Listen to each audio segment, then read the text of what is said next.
Malam ini, dari studio kecil di tepi Bengawan, saya ajak panjenengan semua menajamkan pendengaran. Kita kembali ke Kediri, ke Pasar Pahing, saat matahari baru naik dan kain terpal basah masih meneteskan embun. Bau anyir ayam potong bercampur wangi daun pisang segar. Di lorong sempit itulah Mas Raka menata timbangan tua, tangannya cekatan, mulutnya tak putus. "Monggo Bu," ramah, tak pernah menawar berat sebelah. Rezekinya bersih, senyumnya ringan. Orang pasar suka. Pedagang samping kiri kanan pun tenang bersandar bila dagangan mereka tersendat. Sebab Raka sering meminjami baskom, kadang juga tenaga. Tak jauh, berdiri Juragan Surya, pemilik kios ayam paling besar di Barisan Utara. Dulu ia raja timbangan, sekarang dagangannya mulai tersisa siang bolong. Mata orang lebih banyak ke lapak Raka. Di balik baju kotak-kotak, Surya mengusap keringat, rahangnya mengeras. Istrinya, Bu Mira, berbisik, "Sabar Mas, pembelikan rezeki Allah." Surya mengangguk, tapi pandangannya tetap menyayat lorong. Jam menunjukkan pukul 11, seorang pelanggan menawar setengah ayam pada Raka, lalu membayar lebih tanpa diminta. "Sampean jujur Mas," katanya. Raka tertawa kecil, menunduk. Saat itu pula Surya melangkah mendekat, menyodorkan plastik hitam ke Raka. Katanya, "Hadiah kantong tambahan." Senyum di bibir, tatapan di mata, dingin seperti pisau baru diasah. Malam menjelang, dan rumah Juragan Surya di ujung gang pasar tampak sepi. Angin membawa bau amis dari kandang ayam belakang rumah. Di ruang tengah, Surya duduk menatap hitungan di buku catatan. "Tiap minggu susut, Mir," gumamnya pelan. "Dulu aku bisa jual 2 kuintal, sekarang setengahnya aja susah." Bu Mira menata teh manis di meja, mencoba menenangkan. "Mungkin orang bosan Mas, atau harga ayam naik. Raka itu kan cuma kecil, dagangannya juga terbatas." Surya mengetuk meja, pelan tapi penuh tekanan. "Tapi kenapa orang-orang malah ke sana? Apa karena dia sok santun? Aku juga bisa ramah kalau mau." Ia berdiri, berjalan ke jendela. Di luar, suara motor bak pengangkut ayam melintas, menyalakan lampu sorot yang sekilas memantulkan bayangan wajah Surya di kaca. Lelah, tapi ada bara yang belum padam. Bu Mira menarik napas dalam. "Sudahlah Mas, kita sudah cukup, jangan iri. Raka itu cuman orang biasa, kita yang punya kandang, kita yang punya modal." Namun kalimat itu justru memercikan sesuatu di dada Surya. Iri itu tumbuh. Kecil tapi menggigit, seperti luka yang disiram garam. Ia memejamkan mata, dan dalam gelap terbayang wajah Raka yang tertawa sambil menimbang ayam. "Mungkin ada jalan lain," bisiknya. "Mas, kalau rezeki bisa ditarik kembali," katanya samar. "Mungkin aku harus mencari orang yang tahu caranya." Di luar, ayam-ayam di kandang tiba-tiba ribut. 1-2 ekor berkokok tak wajar, panjang dan serak, seolah merasakan ada sesuatu yang sedang dibangunkan dalam hati tuannya. 3 hari setelah itu, Juragan Surya tak lagi terlihat di pasar. Lapaknya ditutup, pintu rumah terkunci, dan kabar beredar ia sedang mencari jalan ke Blitar, menemui seseorang yang disebut bisa melancarkan usaha. Tapi malam itu, bukan ke Blitar ia pergi melainkan ke selatan, ke arah pesisir tempat angin asin membawa bisikan tua. Segoro Pitu. Perjalanan melewati kebun tebu dan jalan tanah berlumpur. Langit pekat tanpa bulan. Hanya lampu Petromax di tangan Surya yang menggigil. Cahayanya menari di wajahnya yang tegang.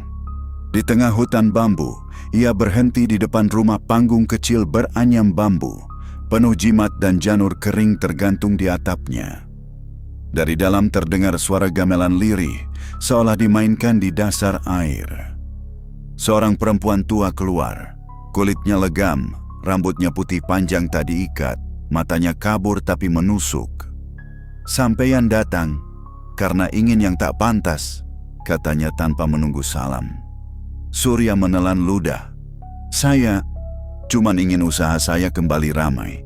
Itu saja." Perempuan itu tersenyum miring. Semua orang yang datang ke sini bilangnya begitu, tapi di balik kata ramai selalu ada nama yang ingin dijatuhkan. Siapa dia? Surya terdiam, menunduk. Yang di Pasar Pahing, yang suka senyum-senyum itu ya? Surya terkejut. Panjenengan tahu? Tentu, angin laut membawa kabar iri jauh sebelum kau melangkah ke sini.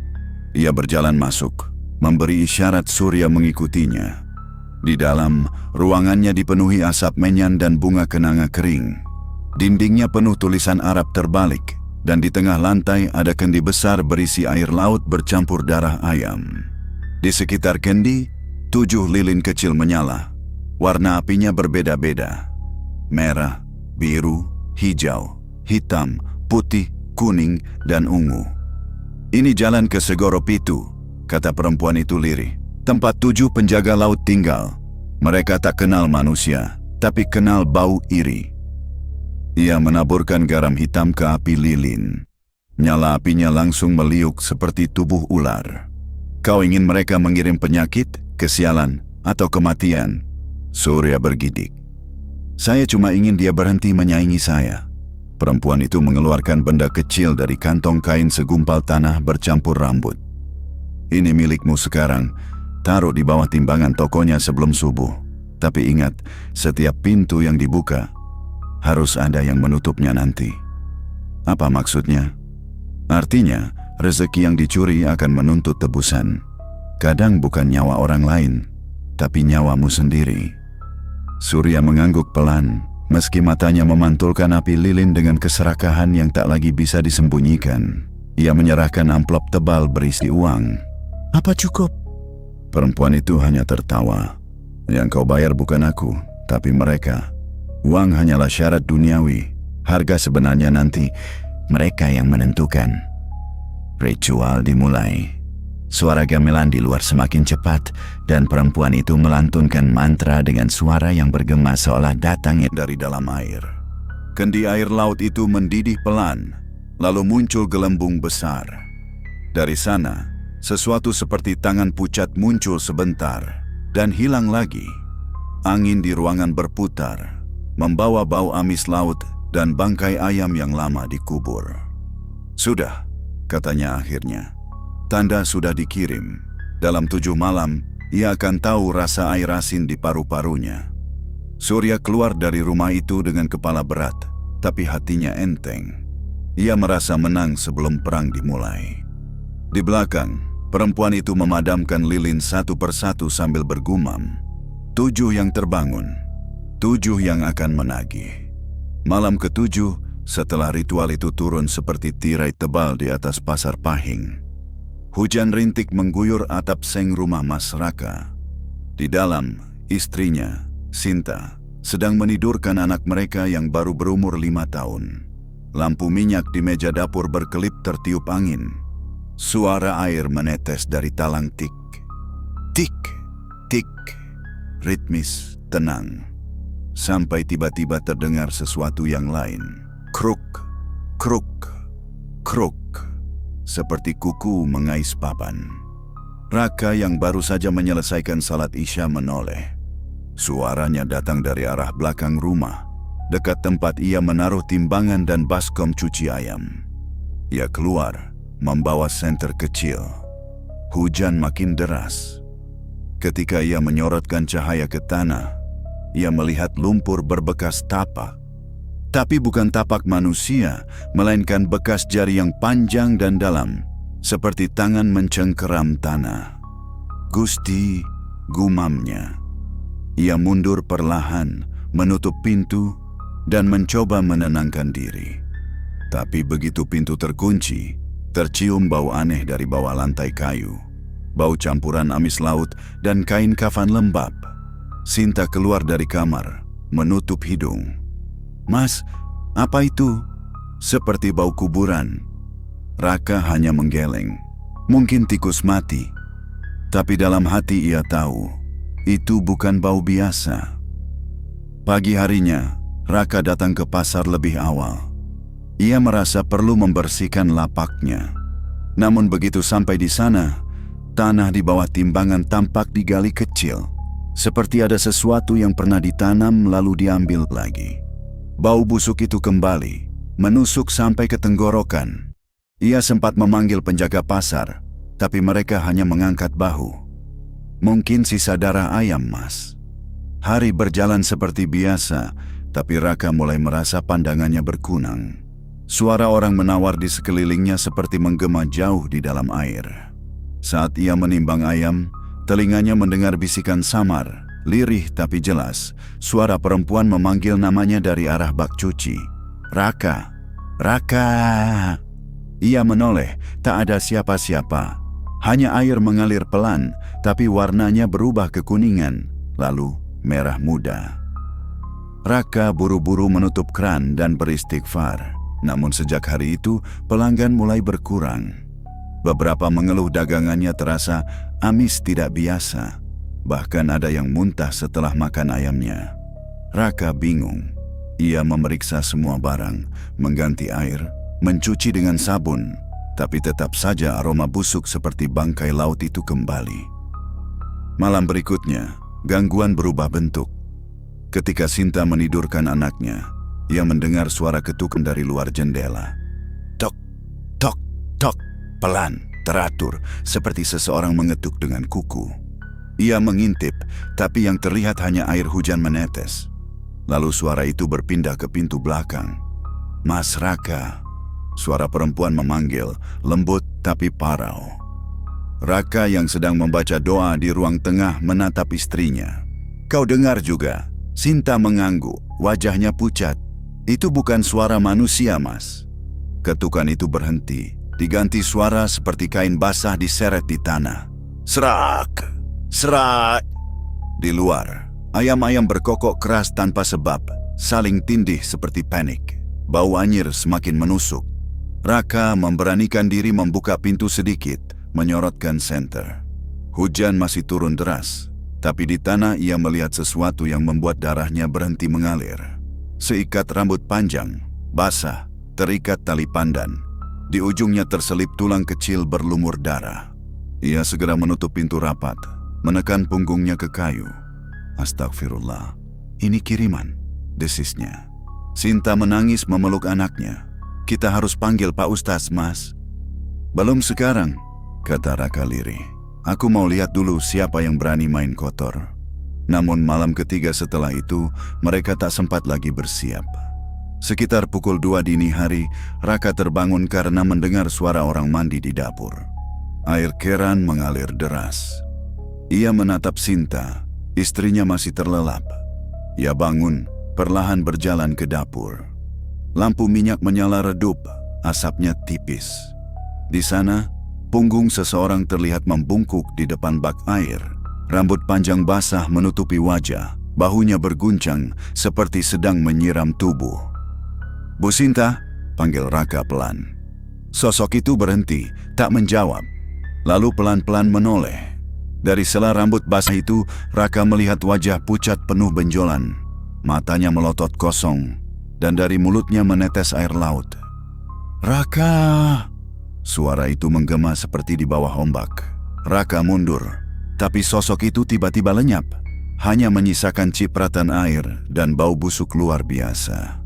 Ia tersungkur, gemetar, mulutnya komat kamit membaca ayat kursi. Sinta terbangun karena suara benturan, berlari ke dapur, menjerit ketika melihat suaminya menggigil di lantai. Keesokan paginya, Sinta memanggil tetangga dan memohon bantuan. Mas Raka seperti kerasukan, Bu. Semalaman dia bicara sendiri. Raka memang duduk di pojok kamar, menatap kosong, bibirnya pecah-pecah. Kadang ia bicara lirih, airnya asin, airnya asin. Ketika ditanya apa yang ia lihat, Raka hanya menjawab, perempuan laut, rambutnya panjang. Dia marah karena aku mencuci ayam dengan air suci. Tetangga-tetangga mulai takut. Mereka menyarankan memanggil ustaz. Tapi malam itu juga, sebelum bantuan datang, suara di luar rumah terdengar lagi. Kali ini lebih ramai. Ketukan di dinding, kursi bergeser sendiri, dan suara seperti anak kecil tertawa di langit-langit. Sinta menjerit, memeluk anaknya erat-erat. Raka berlari ke halaman sambil membawa senter, tapi cahaya itu mati begitu keluar dari pintu. Dalam gelap, ia melihat bayangan melata di tanah, bergerak cepat ke arah sumur. Lalu suara perempuan tadi kembali terdengar. Pelan tapi tajam. Yang kau ambil bukan milikmu, Raka. Bukan milikmu. Ia menutup telinga, tapi suara itu justru muncul di dalam kepalanya. Sakitnya seperti digaruk dari dalam otak. Ia terjatuh di tanah, menjerit sambil menyebut nama Tuhan. Hujan kembali turun malam itu. Petir menyambar di kejauhan. Dan untuk sesaat, kilat memperlihatkan sesuatu berdiri di tepi sumur. Rambut panjang menutupi wajah. Kulitnya pucat keabu-abuan. Kakinya tak menyentuh tanah. Tangannya memegang timbangan besi milik Raka. Karatnya masih basah darah. Keesokan paginya, kabar soal rumah Raka tersebar cepat di antara para pedagang pasar Pahing. Orang-orang berbisik di balik tumpukan sayur dan ember es, menatap ke arah lapak yang kini kosong. Sejak malam tadi, Sinta tidak membuka pintu rumah, dan suara azan subuh pun terdengar samar dari kejauhan seolah enggan menyentuh rumah itu. Bu Sumini, tetangga sebelah yang paling tua, akhirnya memberanikan diri mengetuk pagar bambu. "Sinta, nak, buka pintunya. Aku bawakan bubur." Dari dalam terdengar langkah pelan. Pintu terbuka sedikit, wajah Sinta tampak pucat, mata cekung, rambut acak-acakan. "Maaf, Bu, Mas Raka belum bisa keluar. Dia belum sadar betul. Kenapa nggak dipanggilkan Ustaz, nak?" Sinta menunduk. "Kami takut, Bu. Setiap kali azan, Mas Raka menjerit. Katanya ada suara perempuan di telinganya." Ucapan itu membuat Bu Sumini langsung memanggil para warga lain. Dalam 1 jam, 3 orang datang. Pak Slamet, penjaga pasar yang dikenal religius, Pak Juwito, guru ngaji kampung, dan 1 orang tua berjanggut putih yang dipanggil semua orang dengan hormat. Kiai Marzuki, pengasuh surau kecil di ujung kampung. Wibawanya menenangkan, suaranya berat namun lembut. Ia datang membawa tasbih kayu dan botol kecil berisi air zam-zam. Begitu masuk rumah, udara di dalam terasa lebih berat. Bau busuk masih tercium samar, bercampur aroma kapur barus dan keringat dingin. Kiai Marzuki melirik sekeliling. "Kalian jangan banyak bicara. Ini rumah sedang ditinggali sesuatu." Sinta menunduk menangis. "Kiai, tolong Mas Raka." "Insya Allah," jawabnya pendek. Kamar Raka gelap, tirai tertutup rapat. Di pojok, Raka duduk bersandar, matanya terbuka tapi kosong. Di tangannya tergenggam timbangan kecil dari pasar, entah sejak kapan dibawanya masuk. Kiai Marzuki duduk di depan Raka, lalu mulai membaca ayat-ayat ruqyah. Suaranya berat, menekan udara di ruangan. Ketika ayat kursi dibaca, tubuh Raka menegang, urat di lehernya menonjol. Jangan dibaca. Dia datang kalau panjenengan baca itu." Suaranya parau, bukan seperti suara manusia, seperti 2 suara bersamaan, satunya berat, satunya basah. Kiai Marzuki tak berhenti. Bacaan semakin keras. Bau amis mendadak memenuhi kamar, seperti air laut basi. Tiba-tiba dari bawah dipan keluar genangan air asin, menjalar ke kaki mereka. Sinta menjerit kecil, tapi Kiai menegur, "Jangan takut, lawan dengan zikir." Air itu mengering dalam beberapa menit setelah doa terakhir dibacakan. Tubuh Raka limbung, jatuh tak sadarkan diri. Kiai Marzuki menyeka keringat di dahinya. "Ini bukan gangguan biasa," katanya pelan. "Ada tangan manusia yang membuka jalan gaib ke rumah ini." Pak Slamet bertanya, "Maksud Kiai, santet?" "Bukan sekadar santet, ini kiriman laut. Biasanya datang dari arah pesisir, dari aliran Segoro Pitu. Mereka yang memakai jalan itu telah menyerahkan bagian dirinya kepada penjaga laut." Suasana hening.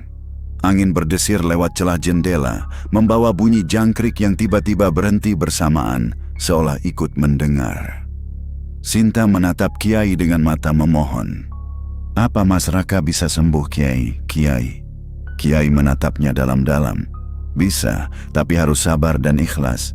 Kau harus ikut menjaga, jangan ada rasa benci. Karena benci membuka pintu yang sama dengan iri. Hari-hari berikutnya rumah itu dipenuhi doa. Setiap malam, para tetangga berkumpul, membaca Yasin dan tahlil. Raka mulai bisa bicara, meski tubuhnya masih lemah. "Aku bermimpi, Kiai," katanya suatu malam. Seorang perempuan berdiri di tepi laut. Rambutnya basah, matanya kosong. Dia bilang, "Aku diutus karena kau bersih, tapi yang memanggilku salah sebut nama." Kiai Marzuki terdiam lama, lalu menjawab, "Itu artinya, kiriman itu salah sasaran." Tapi karena sudah sampai, ia menuntut balasan. Setiap santet akan kembali pada pengirimnya, bila yang dikirimkan bertahan dengan iman. Jadi, dia akan kembali ke yang mengirim? Ya, bila Allah mengizinkan. Raka menunduk, menggenggam tasbih kecil yang diberikan Kiai. Sinta duduk di sampingnya, menahan tangis. Di luar, warga mulai pulang satu persatu, tapi mereka meninggalkan dupa menyala di halaman agar rumah itu tetap terang sampai subuh. Malam itu, angin terasa lebih dingin dari biasanya. Di surau kecil ujung kampung, Kiai Marzuki kembali berzikir setelah jamaah bubar. Tapi tiba-tiba pintu kayu bergoyang sendiri. Berderit panjang. Lampu gantung bergoyang. Bayangannya menari di dinding. Kiai membuka mata, melihat ke arah pintu. Di sana, sekelebat bayangan melintas, basah dan panjang, seperti seseorang baru keluar dari laut. Ia berdiri, menatap keluar. Angin asin masuk, membawa aroma kenanga busuk. Sudah waktunya dia kembali, gumamnya pelan. Sementara itu di rumah Raka, anaknya terbangun menangis. "Bapak, ada yang ngetok jendela." Raka dan Sinta segera ke kamar anak itu, tapi di luar jendela tak ada siapa-siapa. Hanya bekas telapak air menempel di kaca, seperti tangan kecil yang baru saja memegangnya.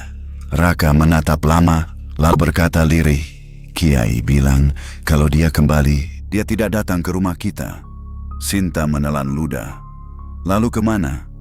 Raka menjawab pelan, hampir tak terdengar. "Ke tempat asal panggilannya." Subuh berikutnya, Pak Slamet berlari ke rumah Kiai membawa kabar. "Kiai, rumah Juragan Surya ribut. Ayam-ayamnya berkokok terus, air sumurnya keluar bau amis. Katanya ada yang sakit keras di dalam." Kiai Marzuki memejamkan mata, menarik napas panjang. Sudah waktunya balasan itu kembali. Ia mengajak beberapa warga menuju rumah Surya. Dari kejauhan, rumah itu tampak tertutup rapat, jendela diganjal papan. Tapi suara dari dalam terdengar jelas. Jeritan Bu Mira, tangis anak kecil, dan bunyi benda pecah. Seekor ayam melompat keluar pagar dengan bulu berdiri semua, berkokok panjang lalu mati mendadak. Kiai mengetuk pintu. Tak ada jawaban. Akhirnya ia membaca doa, lalu menendang pintu perlahan. Begitu pintu terbuka, bau busuk luar biasa menyeruak, membuat semua orang menutup hidung. Di dalam, lantai basah seperti habis disiram air laut. Di tembok ada bekas tangan berlendir, panjang seperti sirip. Dan di tengah ruang tamu, Juragan Surya terduduk menunduk, tubuhnya menggigil hebat, matanya merah seperti belum tidur berhari-hari. "Dia datang ke rumahku, Kiai," katanya lirih. Perempuan itu, dia panggil namaku dari sumur belakang. Kiai Marzuki memandangnya dengan tatapan berat. "Kau membuka pintu yang seharusnya tidak dibuka, Surya. Sekarang yang datang bukan rezeki, tapi penagih janji." Malam itu menjadi awal dari kengerian baru yang bukan lagi menimpa korban, tapi si pengirim sendiri.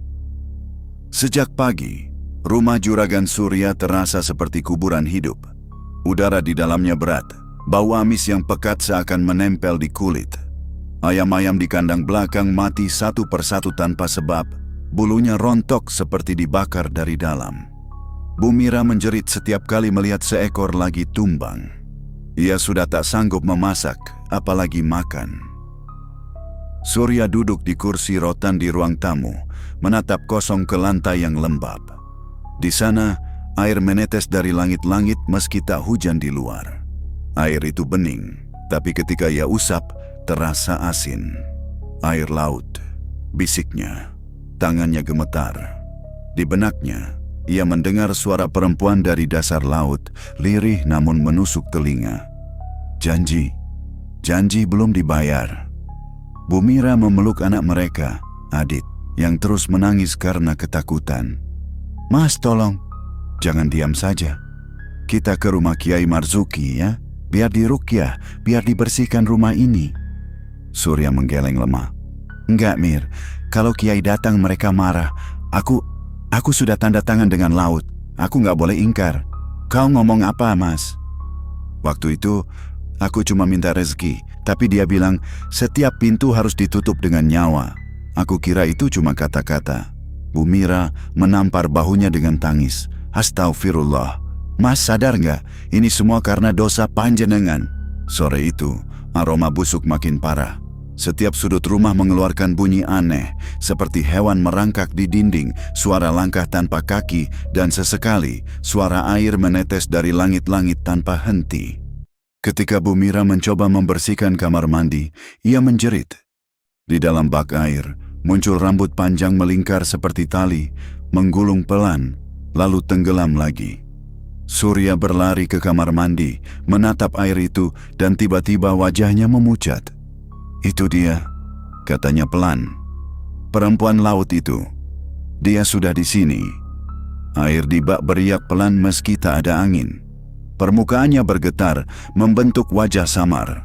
Kulit pucat kehijauan, mata kosong seperti ikan mati. Dari bibirnya keluar suara gemuruh ombak. "Surya, utangmu belum lunas." Surya menendang bak air hingga pecah. Airnya tumpah ke lantai, menyebar ke kaki mereka.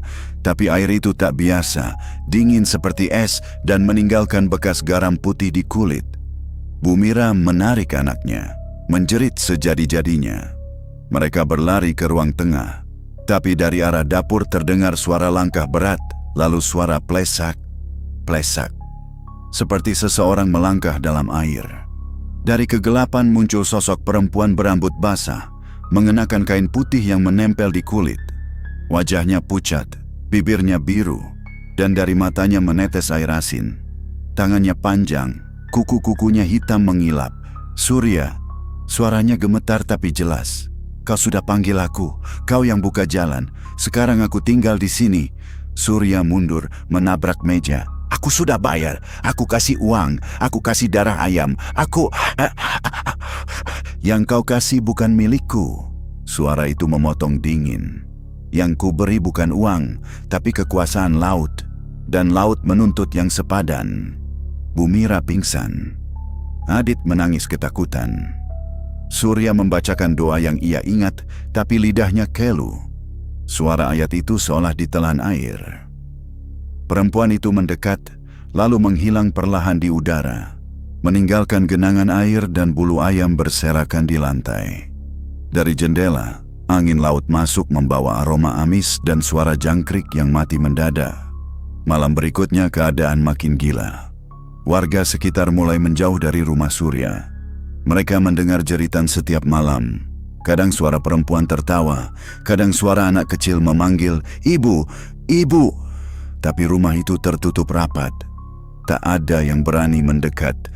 Di dalam, Surya tak tidur selama 3 hari. Matanya merah, tubuhnya kurus. Ia mendengar bisikan dari setiap sudut rumah.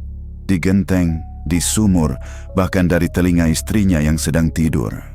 "Surya, waktumu habis." Laut menagih.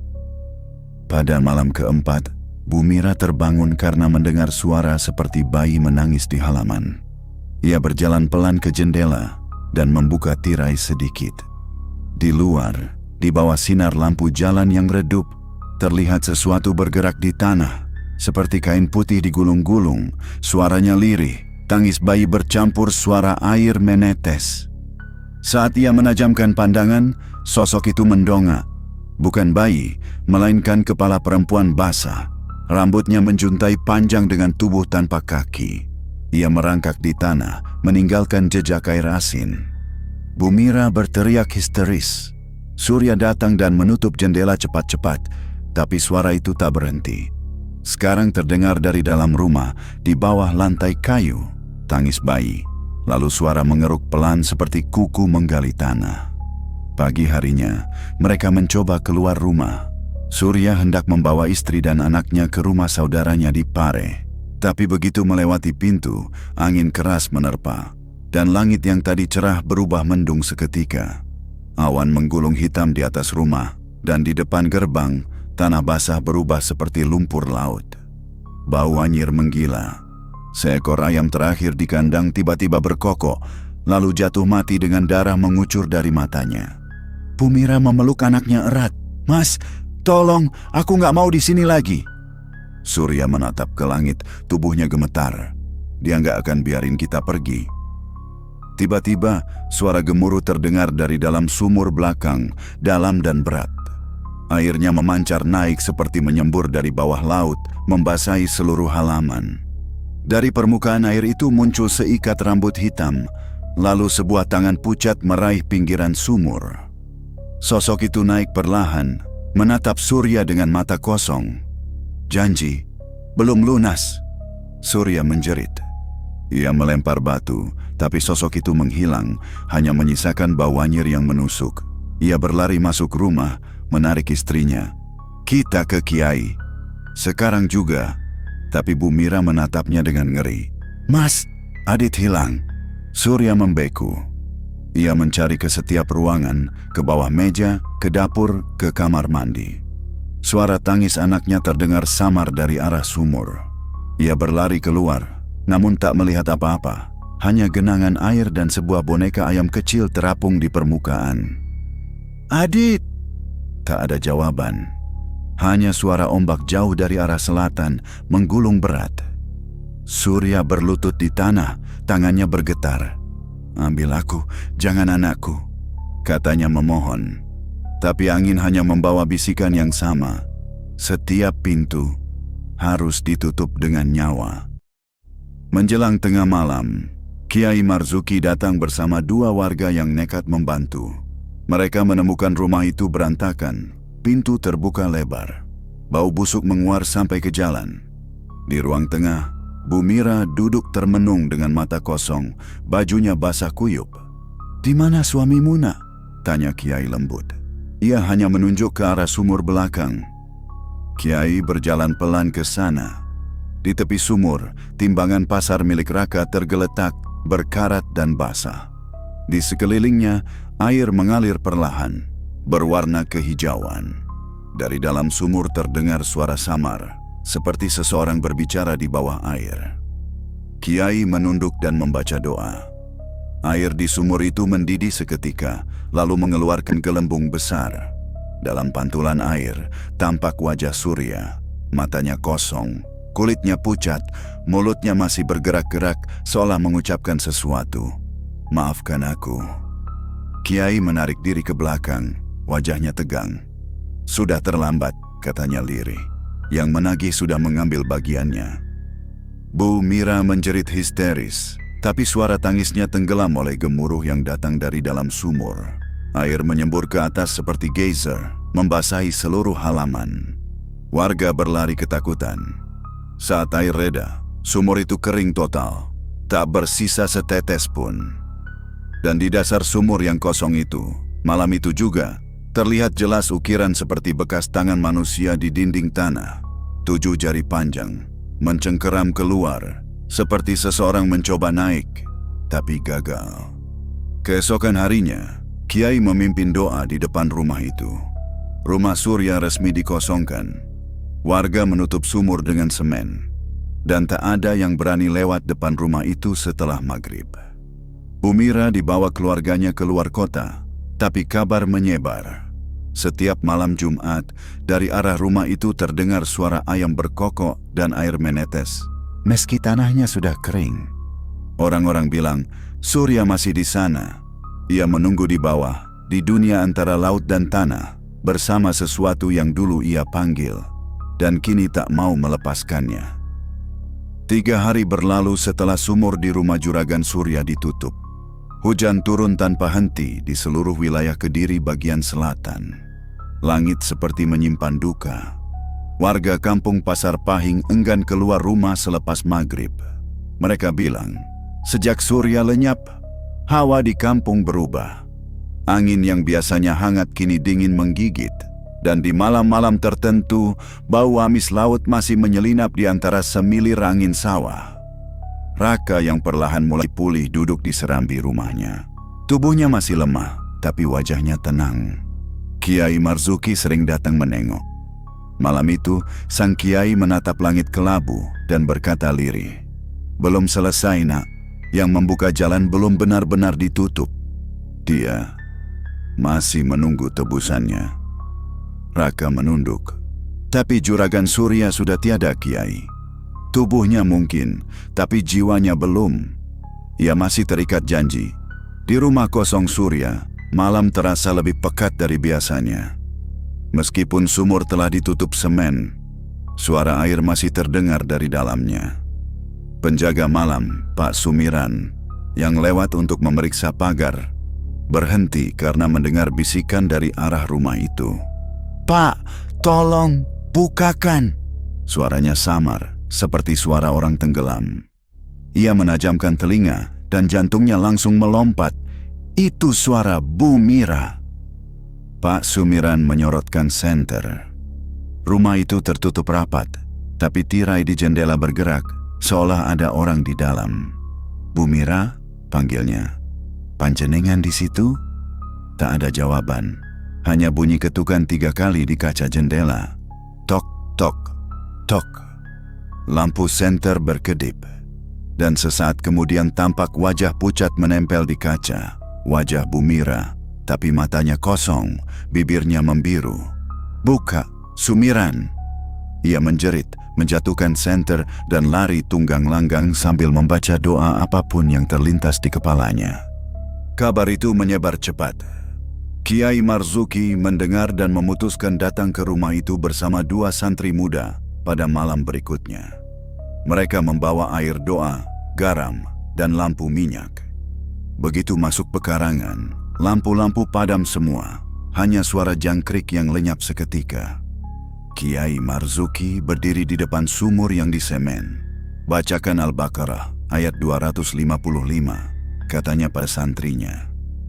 Suara bacaan menggema, namun baru setengah ayat dibaca, tanah di sekitar sumur bergetar pelan. Retakan kecil muncul di semen, dan dari celahnya keluar air asin. Suhu udara menurun drastis.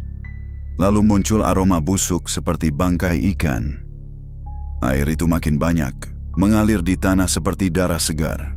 Lalu perlahan, dari tengah genangan itu muncul sesuatu, sebuah tangan pucat, jari-jari panjang dengan kuku hitam. Santri-santri mundur ketakutan, tapi Kiai tetap berdiri tegak. "Dengan nama Allah yang Maha Kuasa, kembalilah ke tempat asalmu." Namun suara dari bawah menjawab, yang memanggil belum menutup pintu. Lalu sesuatu menyeruak dari air. Sosok perempuan berambut panjang, mengenakan kain putih berlumur lumpur laut, matanya kosong tapi menatap langsung ke arah Kiai. Air asin menetes dari ujung rambutnya, jatuh ke tanah seperti darah. "Dia milikku, yang memanggilku berhutang." Kiai menatap tegas. "Dia sudah mati. Tak ada lagi yang bisa kau tagih darinya." Sosok itu tersenyum samar, tapi senyumannya menakutkan. "Kalau dia sudah mati, siapa yang menutup pintu?" Suara itu bergema ke segala arah. Angin berputar, daun-daun beterbangan. Santri-santri berteriak membaca takbir, tapi cahaya lampu minyak padam seketika. Dalam kegelapan, terdengar jeritan panjang seperti ribuan suara perempuan menangis bersamaan. Sementara itu, di rumah Raka, Sinta terbangun karena mendengar suara langkah air di dapur. Ia menyangka suaminya yang sedang mengambil air wudhu, tapi saat memanggil tak ada jawaban. Ia berjalan ke dapur, dan di sana, air sudah menggenang sampai mata kaki. "Mas Raka," suaranya bergetar. Dari arah sumur kecil di belakang dapur muncul buih putih. Air mendidih pelan. Lalu suara perempuan yang pernah menghantui mereka dulu terdengar lagi. Lirih tapi jelas. Yang bersih tidak boleh menggantikan yang kotor. Tapi pintu tetap harus tertutup. Sinta menjerit memanggil suaminya. Raka berlari ke dapur, membawa lampu minyak. Begitu melihat air mendidih itu, ia segera membaca doa. Tapi air itu malah naik, menampar wajahnya seperti semburan. Dari tengah buih muncul sosok samar yang membentuk wajah juragan Surya. Matanya kosong, mulutnya bergetar. "Raka, tolong, tutup pintu itu. Mereka menagih nyawa yang belum terbayar." Raka terpaku. "Surya, astagfirullah, kau yang membuka semua ini." Wajah itu bergetar, lalu meleleh seperti lilin dalam air. Berubah menjadi wajah perempuan laut yang sama, rambut basah, mata hitam legam. "Dia sudah kubawa, tapi kau bersih, dan pintu tetap terbuka, maka harus ada pengganti." Air meluap, menyambar kaki Raka. Sinta memeluk anak mereka erat. Kiai Marzuki datang berlari dari arah jalan bersama para warga, mendengar jeritan itu. Begitu masuk rumah, ia langsung menaburkan garam dan membaca ayat ruqyah keras-keras. Suara air mendidih berubah jadi desisan marah. Kiai berteriak, "Kau tidak berhak menagih di rumah orang yang suci niatnya. Pergi sebelum api Tuhan membakar jalanmu." Sosok itu menjerit panjang, lalu suara petir membelah langit. Dari atap rumah meneteskan air asin seperti hujan di dalam. Semua lampu padam. Raka berpegangan pada istrinya, sementara Kiai terus membaca ayat demi ayat, suaranya menggema, menembus gelap. Perempuan laut itu menatap mereka satu persatu, lalu berkata dengan suara berganda, "Kalau pintu tak ditutup dengan nyawa manusia, biar laut menutup dengan darah sendiri." Setelah kalimat itu, air di lantai tiba-tiba mengalir mundur, masuk kembali ke sumur dengan kekuatan luar biasa, seperti tersedot oleh kekosongan. Dari kejauhan, terdengar gemuruh ombak besar, padahal jarak laut puluhan kilometer dari sana. Kiai berlutut, menahan tubuhnya agar tak terseret. Semua warga berteriak takbir. Lalu dari dalam sumur, suara perempuan itu lenyap diganti raungan mengerikan. Diakhiri dengan letupan air dan bau garam yang begitu pekat. Ketika semuanya reda, sumur kembali tenang. Tapi di dasar air yang jernih, terlihat sesuatu mengambang. Sebuah cincin perak yang dulu dikenakan juragan Surya. Beberapa hari kemudian, langit Kediri cerah kembali. Hujan berhenti, udara menjadi hangat. Namun warga masih enggan mendekat ke rumah Surya. Rumah itu kini dibiarkan kosong. Pintunya disegel dengan papan bertuliskan, "Dilarang dibuka milik Allah yang kembali." Kiai Marzuki datang ke rumah Raka membawa kabar. "Laut sudah tenang, tapi jangan pernah berhenti berdoa, nak. Jalan itu sudah tertutup, tapi harga yang dibayar tetap berlaku." Raka mengangguk pelan. "Apa maksudnya, Kiai?" "Artinya, setiap kali ada orang yang membuka pintu iri, pintu itu akan bergetar lagi. Segoro Pitu tidak pernah tidur." Raka menatap ke kejauhan, ke arah selatan di mana garis cakrawala terlihat samar di balik pepohonan. Ia merasa sesuatu bergetar di dadanya. Bukan ketakutan, tapi kesadaran betapa tipisnya batas antara dunia manusia dan dunia yang tak kasat mata. Malam itu, sebelum tidur, Sinta mendengar anaknya bertanya pelan, "Bu, suara ombak itu jauh ya?" Sinta tersenyum tipis. "Iya nak, jauh sekali." Anaknya diam sejenak. "Tapi kenapa dari sumur kita masih bunyi seperti air laut, Bu?" Sinta tertegun. Ia memandang ke arah dapur yang gelap. Hening beberapa detik. Lalu, tetes, tetes. Suara air menetes perlahan dari arah sumur. Bau asin tipis menyusup ke udara. Ia memeluk anaknya erat, membaca doa dalam hati. Di luar rumah, angin malam membawa suara halus dari arah selatan. Setiap pintu yang dibuka akan ditutup, tapi tak selalu dengan tangan manusia. Sebulan berlalu sejak malam penagihan itu. Hujan reda, tanah mulai mengering, dan pasar Pahing kembali ramai seperti sedia kala. Tapi suasana tak pernah benar-benar sama. Orang-orang berdagang dengan wajah hati-hati. Suara tawar-menawar kini lebih pelan, seakan mereka takut menyinggung sesuatu yang bersemayam di udara pasar itu. Lapak Raka kembali buka, tapi ia tak lagi menatap pelanggan dengan tawa lebar seperti dulu. Senyumnya kini tipis, disertai doa dalam hati setiap kali menimbang ayam. Di sudut lapaknya, ia menggantung selembar kertas bertuliskan tangan Kiai Marzuki. Rezeki datang karena ridha, bukan karena dengki. Beberapa pedagang baru datang menggantikan lapak-lapak kosong. Namun satu sudut pasar, yang dulu ditempati Juragan Surya, tetap dibiarkan kosong. Tak ada yang berani menempatinya. Orang-orang berkata, setiap Jumat sore, aroma asin laut dan suara seretan rantai terdengar samar dari sana. Pernah sekali, seorang pemuda nekat membuka lapak kecil di tempat itu. Baru 2 malam, ia mimpi didatangi sosok perempuan berambut basah yang memegang timbangan berkarat. Sejak itu, tak ada yang mencoba lagi. Kiai Marzuki sering duduk di serambi suraunya selepas maghrib, menatap arah selatan di mana langit bertemu garis pegunungan. Suatu malam, Raka datang membawa sedekah kecil, beras, telur, dan ayam kampung. "Kiai," katanya pelan, "saya masih sering terbangun. Kadang seperti mendengar suara air di bawah rumah, tapi kalau saya baca ayat kursi, hilang." Kiai tersenyum samar. "Itu bukan tanda gangguan. Itu tanda bahwa engkau diingatkan untuk tidak lupa bersyukur. Suara air itu bukan dari laut, tapi dari dalam hati manusia. Kalau engkau biarkan, dia bisa jadi ombak yang menenggelamkan." Raka menunduk lama. "Saya menyesal dulu pernah marah dalam hati pada Juragan Surya, Kiai. Waktu dia mulai iri, saya malah ikut keras. Kalau saja saya bisa menahannya, mungkin dia tak akan sejauh itu." Kiai menepuk bahunya.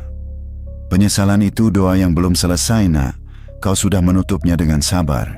Dan ingat, tidak semua dendam bisa dibalas dengan tindakan. Kadang cukup dengan kesabaran yang panjang." Bu Mira, istri almarhum Surya, kini tinggal di rumah adiknya di Pare. Setiap malam Jumat, ia menyalakan lilin kecil di halaman, menatap laut yang jauh di angan. Ia tak pernah bicara tentang malam terakhir suaminya, tapi setiap kali ditanya, ia hanya berkata, air laut itu tidak salah. Yang salah, manusia yang memanggilnya. Kadang ia memimpikan Surya datang menemuinya di tepi pantai. Wajahnya tenang, tapi matanya selalu basah. Dalam mimpi itu, Surya berkata, "Aku sudah menutup pintu itu, Mir. Tapi jangan biarkan siapapun membukanya lagi." Waktu berlalu.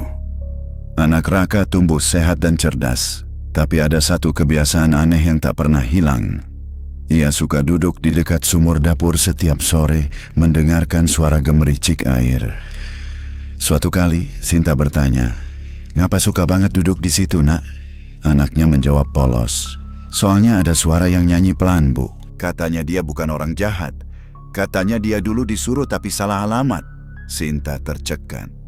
Ia menatap sumur itu lama, tapi tak berkata apa-apa. Hanya menutupnya perlahan dengan papan kayu, lalu berbisik dalam hati, "Semoga engkau benar-benar tenang di tempatmu." Musim kemarau datang, panas membakar tanah, dan bau laut yang dulu menusuk kini hanya tinggal samar. Tapi setiap kali angin selatan bertiup, ada semilir asin yang menempel di lidah. Cukup untuk membuat siapapun di Pasar Pahing terdiam sesaat, menatap ke arah langit, dan teringat pada kisah yang mereka saksikan sendiri. Kisah tentang seorang juragan kaya yang kalah oleh hatinya sendiri. Suatu sore, menjelang azan maghrib, Kiai Marzuki memimpin pengajian kecil di surau. Para pedagang duduk bersila, termasuk Raka. Udara sore itu lembut, cahaya jingga menyinari wajah mereka.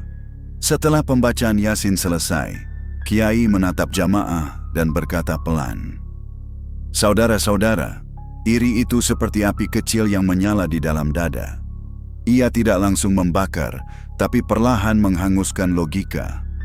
Saat kita menatap keberkahan orang lain dengan benci, sesungguhnya kita sedang menutup pintu rezeki sendiri. Dan yang paling berbahaya, ketika iri dicampur dengan kesombongan, setan akan datang menawarkan jalan cepat, jalan yang selalu berujung pada kesepian abadi. Suasana hening.